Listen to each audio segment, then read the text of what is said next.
Hello students, welcome to law excellence IAS academy.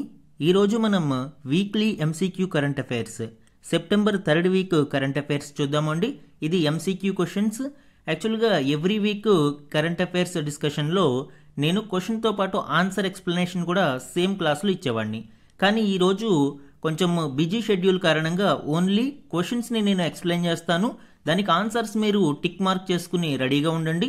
And Monday morning సెషన్లో దీనికి సంబంధించిన explanation video కూడా మీకు షేర్ చేయడం జరుగుతుంది విత్ ఆన్సర్స్.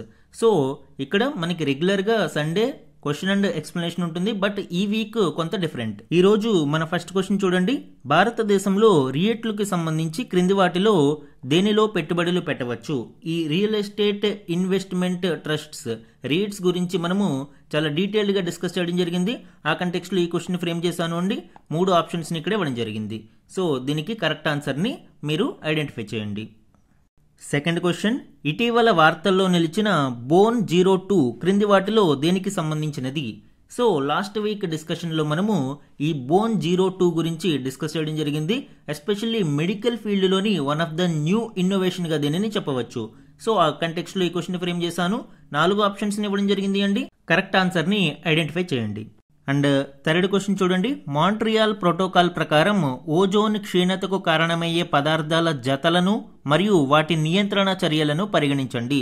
సో మనము వియన్నా కన్వెన్షన్ 40 సంవత్సరాలు పూర్తయిన నేపథ్యంలో Vienna convention, Montreal protocol and ozone depleting substances గురించిన డీటెయిల్డ్ డిస్కషన్ మనము ప్రీవియస్ క్లాసెస్లో చూసాము. ఆ కంటెక్స్ట్లో 3 మ్యాచ్ ద ఫాలోయింగ్ ఇక్కడ ఇవ్వడం జరిగింది అండి. ఇందులో కరెక్ట్లీ పెయిర్డ్ మ్యాచెస్ని ఐడెంటిఫై చేసి కరెక్ట్ ఆన్సర్ని మార్క్ చేయండి.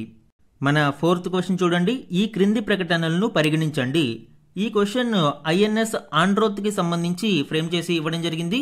అండ్ ఐఎన్ఎస్ ఆండ్రోత్ రీసెంట్గా న్యూస్లో ఉంది. ఇటీవలే దీనిని ఇండియన్ నేవీలోకి కమిషన్ చేయడం జరిగింది. సో ఆ కంటెక్స్ట్లో 2 స్టేట్మెంట్స్ని ఇక్కడ ఇచ్చానండి.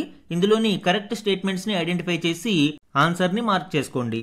అండ్ ఫిఫ్త్ క్వశ్చన్ చూడండి. CAQM commission for air quality management కి సంబంధించి ఈ క్రింది ప్రకటనలను పరిగణించండి. ఈ వీక్ క్లాస్లో ఢిల్లీ ఎయిర్ పొల్యూషన్ కి సంబంధించి మనము డిస్కస్ చేస్తూ ఈ CAQM గురించి వివరించడం జరిగింది. ఆ కంటెక్స్ట్ లో 3 స్టేట్మెంట్స్ ని ఇక్కడ ఇచ్చాను. ఇందులో కరెక్ట్ స్టేట్మెంట్స్ ని ఐడెంటిఫై చేసి ఆన్సర్ ని మార్క్ చేసుకోండి. అండ్ సిక్స్త్ క్వశ్చన్ చూడండి. బీమా త్రయం కి సంబంధించి ఈ క్రింది ప్రకటనలను పరిగణించండి.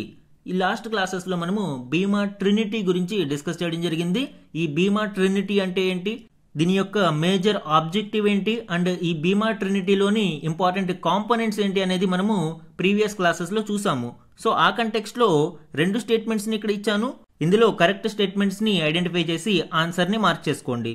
మన 7th క్వశ్చన్ చూడండి. గగన్యాన్ మిషన్లో వ్యోమమిత్ర యొక్క ప్రాథమిక ఉద్దేశం ఏమిటి? వ్యోమమిత్ర మనము చూసాము. ఇది ఒక హ్యూమనాయిడ్ రోబోట్. గగన్యాన్ మిషన్లో దీనిని ప్రత్యేకంగా పంపించడం జరుగుతుంది.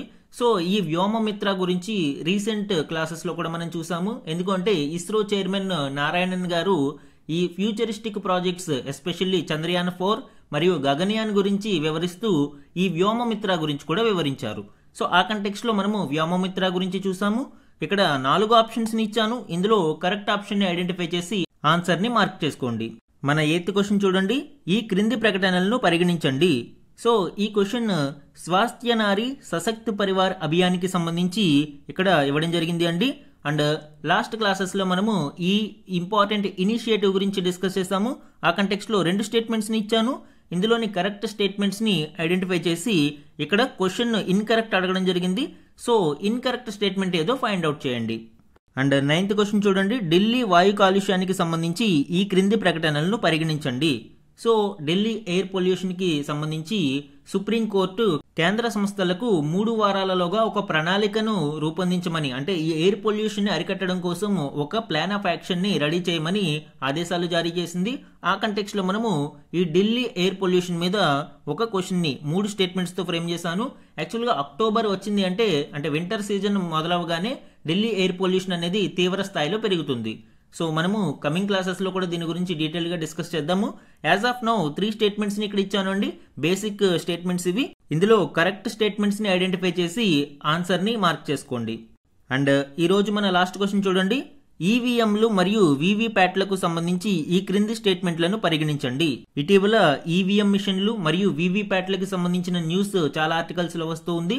ముఖ్యంగా ఓటు చోరీ అని ప్రతిపక్షాలు ఆందోళనలు చేస్తూ ఉండడం, ఈవీఎంలు చాలా సేఫ్ అని ఎలక్షన్ కమిషన్ ఆఫ్ ఇండియా దానిని ధృవీకరిస్తూ రావడం మనం చూస్తూ ఉన్నాం.